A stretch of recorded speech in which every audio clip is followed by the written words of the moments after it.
संवाद किंवा ऑपरेशन सिंदूर याच्याविषयी मी आता काहीच बोलणार नाही.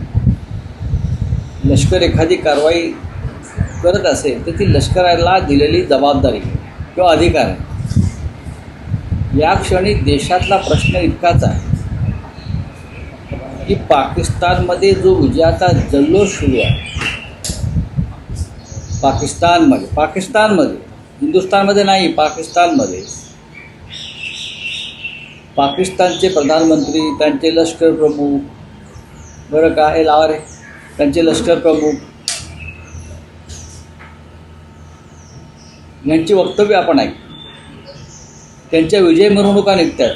फार वाईट वाटतंय, डोळ्यात पाणी येत आहे पाहून. हा काय प्रकार की पाकिस्तान युद्ध जिंकलं आहे, हिंमत कशी होते असं बोलण्याची, सांगण्याची?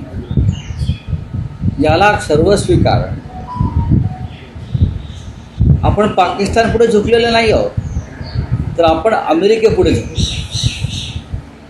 प्रेसिडेंट ट्रम्प यांना आपण सरपंच म्हणून नेमलेले नाही आहेत भारतानं. ते का आपले सरपंच नाही आहेत का फौजदार नाही आहेत? त्यांना फौजदारकी करायची ही अधिकार मोदींनी कसा काय दिलेला आहे?